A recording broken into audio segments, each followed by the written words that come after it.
Diaspora Conference entered its second day, there was a suggestion that Barbadians could soon turn to Africa in numbers, exporting investment and employment opportunities. Prime Minister Rundle Stewart says that's according to the latest research coming out of the Commission for Pan-African Affairs. His comments came at the opening of the Barbados Network Consultation 2014. This commission has assembled evidence which suggests that the next wave of Barbadian emigrants is likely to be to West Africa.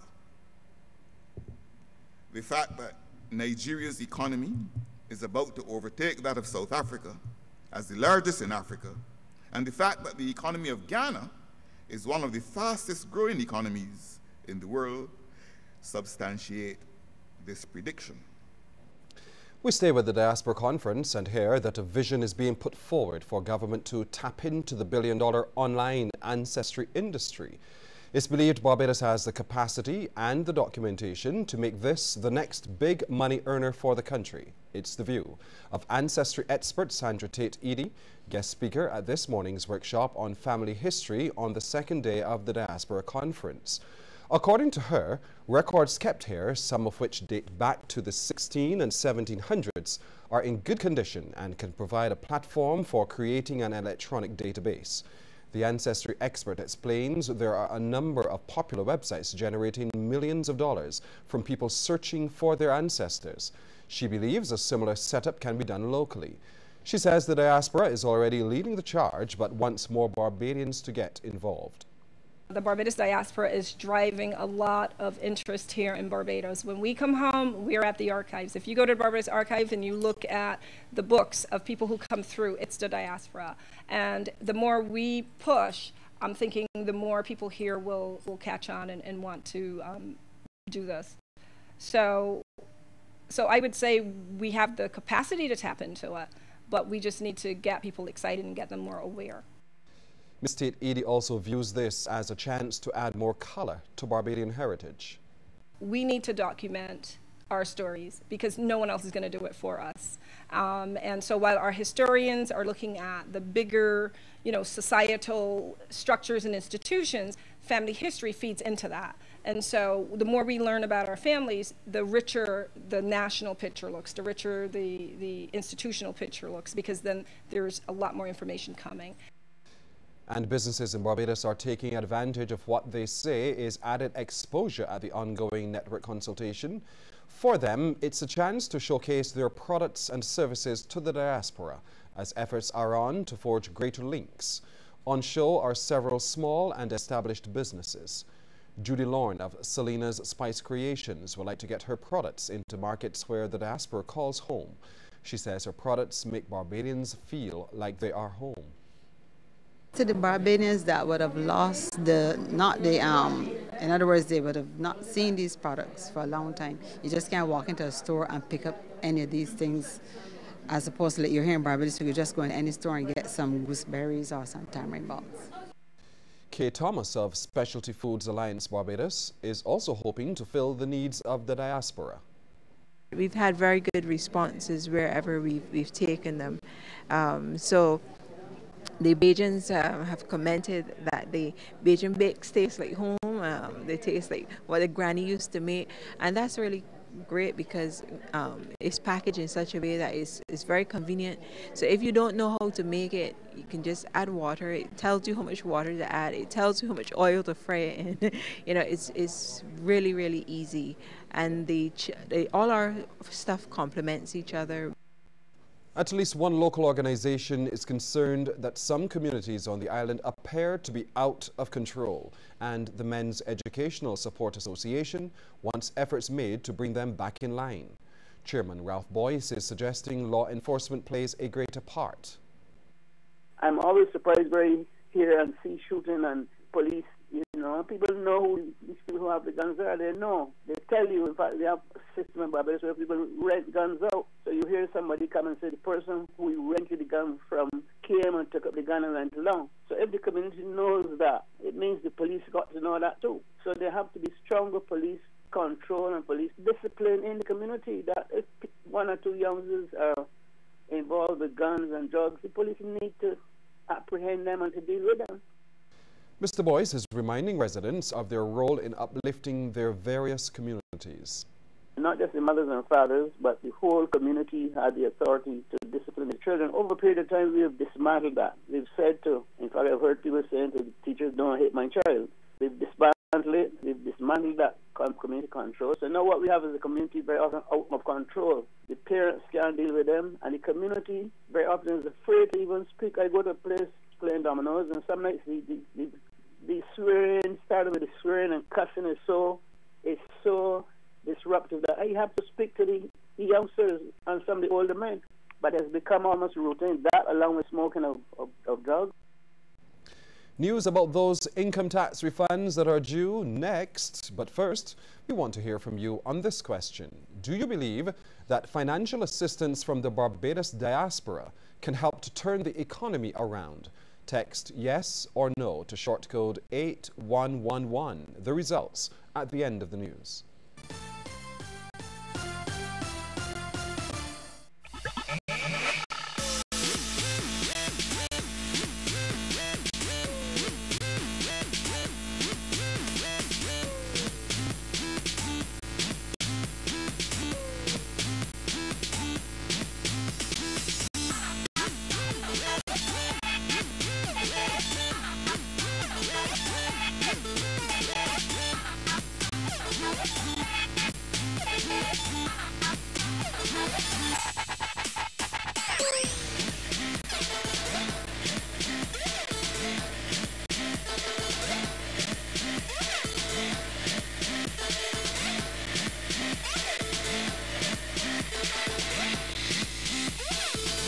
Scratch and win with BICO. Every $10 spent gets you a scratch card and chances to win great prizes, including bicycles, iPads, and televisions. Over 500 prizes to be won. This offer only from BICO Mobilers, BICO Direct Outlet, and select Scoop ice cream shops. See conditions on scratch card.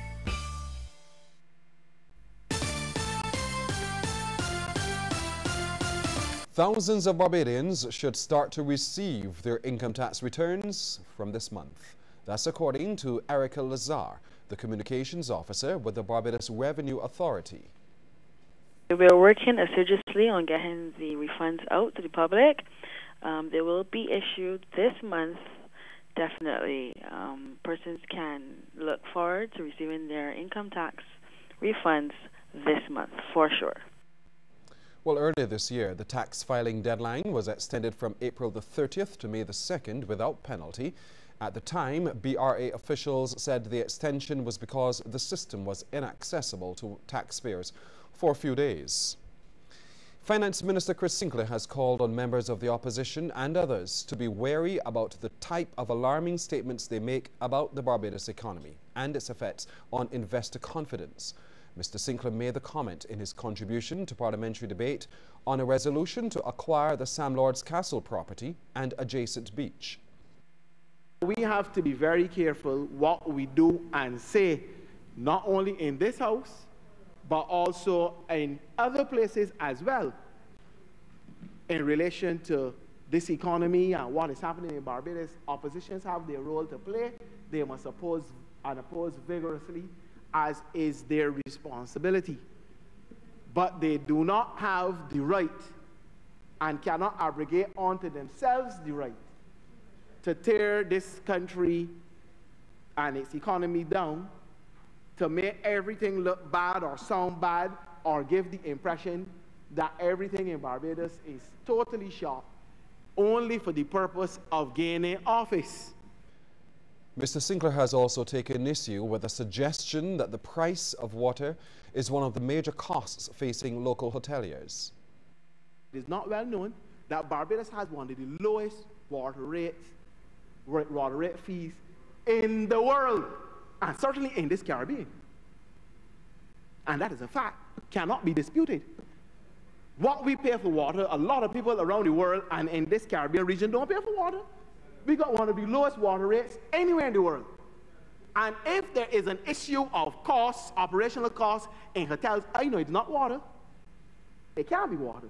It might be electricity, energy, and we can speak about that, but it can't be water.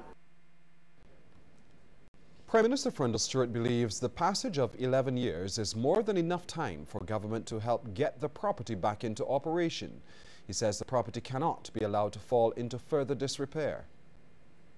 We cannot wait indefinitely for private sector operatives to make their minds up about what should happen at Sam Lawrence Castle. Governments have to take decisions like this and to make sure that the turnover in the economy continues. Government doesn't want to get into the hotel business. That is why we were not in the hotel business at Ammon. Mr. Stewart also said government is well aware of the legal issues surrounding the property over the years. I am aware that there have been matters fought out in the courts of law relating to Sam Lawrence Castle, and nothing the government is doing is going to interfere with the rights of persons who were involved in that litigation. The Land Acquisition Act of Barbados empowers the government to acquire property for public purposes. And the public purposes are stated in the resolution before the House. Government's housing initiatives must not only address the needs of low-income families, but middle-income families as well. This is the view of Attorney General Adriel Brathwaite, who made the point as he contributed to the land acquisition debate. He says government also has a responsibility to address the concerns of those Barbadians that carry the greatest financial burden through the payment of tax. To suggest that our responsibility as a government is only to provide what we would consider to be lower class housing is incorrect. A policy that suggests that in fact that you should only be looking at one section of the population and providing housing for them is not the way forward. And my good friend from St. James House have been saying to us, and I do support him in this, that in fact that there's a large so-called middle-class component that are also in dire need of housing, and that we have a responsibility to look after them. The proposed new multi-million-dollar resort at the Sam Lawrence property will significantly enhance the tourism product in St. Philip. This is according to Minister of Transport and Works, Michael Ashley, who is also MP for St. Philip North. I have every confidence, Mr. Speaker, that the acquisition of this property for tourism and mixed housing development would be of significant benefit to this economy, and it would add value to the parish of St. Philip. Meanwhile, Mr. Lashley also believes that Ragged Point and the accompanying lighthouse could also be transformed into major tourist attractions in the Eastern Parish. We looked at Ragged Point, another gem, to involve some private sector person to develop these Ragged Point Lighthouse because of the benefits and, of course, the activity. Although it is abandoned, the Minister of Tourism can tell you of one Saturday when he was up there, when we did a cleanup, and that the activity in relation to the tourists that came up there in the space of 1 hour. In her contribution to the debate, the Shadow Minister for Tourism expressed concern that the proposed Sam Lawrence Castle property may not come to fruition. St. Michael's Southeast MP Santia Bradshaw says there are questions about the timelines relating to the project. I really believe that whether it is the 10-point action plan, whether it is the pronouncements in the budget that have not been realized, whether it is the comments that have been made in the various estimates, that this Democratic Labour Party administration continues to be out of its depth with the very sectors that needs to get this economy going. Opposition MP Glenn Clark wants government to be more cautious when dealing with the legal issues relating to the Samlord's property. We have to be very careful at this time, and I just warn the government, that we have to look very carefully at this, and I want to ensure, and I have to ask the Honourable Prime Minister to make sure that these things are done accordingly with what we have agreed here today, that we use it for housing, tourism, and big access, that the Land Acquisition Act, which speaks about compensation, is used wisely, and that the owner is compensated in a timely manner, and that we take into consideration the interest rates, the interest that have been charged over the years. A global health consultant so moved by the onset of chronic non-communicable diseases is working to rekindle youth interest in agriculture and get them to eat healthier. Beverly John is doing so through the first Community Children's Agriculture and Craft Summer Camp in Barbados at the Clapham Community Centre. There, the over 40 boys and girls are exposed to all aspects of agriculture, even hands-on work. Ms. John tells CBC News with the increase of NCDs in children, it's vital to let them know that they can combat these lifestyle diseases. She says the importance of agriculture to Barbados should never be underestimated. We've gone so far from agriculture, and if the economy breaks down, as it's going right now, if you can plant it, you can eat it. So we want to teach the kids how to use their hands as a source of providing for themselves. And the big initiative really is the children's community garden. We want the children to look, if you can plant stuff, any hard time comes, you can survive. Well, for the eager campers, it's a learning experience. My experience for the camp was really awesome. First, we learned how to make our own composting properly, and we also learned fun new crafts. We learned how to plant and other stuff like that. We played, we have our own time, and I would like just to say, if more people can come, it will be very glad to me and Auntie Beverly. The overall basis of the camp was to teach us that food is better when grown by yourself instead of imported. We was putting the rocks out of the garden, and we had to cut all of the grass by one condition, and then we do combos. My experience, the camp was very good. Although it says that it's a gardening camp, that's not all we do. We do compost. As you see, we pull up the grass so we can start a gardening bed. Well, as Barbados looks to tourism as a lifesaver for the Barbadian economy, it has been told of the importance of its population embracing a second language. The Caribbean Vocational and Career Development Institute is playing its part in exposing young children through a recently concluded camp. Director Hannah Rouse Sargent says over a course of 4 weeks, emphasis was placed on French and Spanish. The oral and written component, but mainly the oral component. So we had it in sports, we had geography, we had sports, as I said before, we had cooking and art. We also had trips around Barbados, visiting, for example, Arlington Museum, the Barbados Fire Service, Bridgetown, the Nation newspaper, and picnic on Miami Beach. Well, for the 12 children ranging in ages 4.5 to 13, it was a chance to show just what they learned. Aside from the craft and arts on show, the children performed for the audience. They were treated to songs and Bible verses in French and Spanish. Regional news ahead, but first, here's a reminder that we'd like to hear from you on tonight's question. Do you believe that financial assistance from the Barbados diaspora can help to turn the Barbados economy around?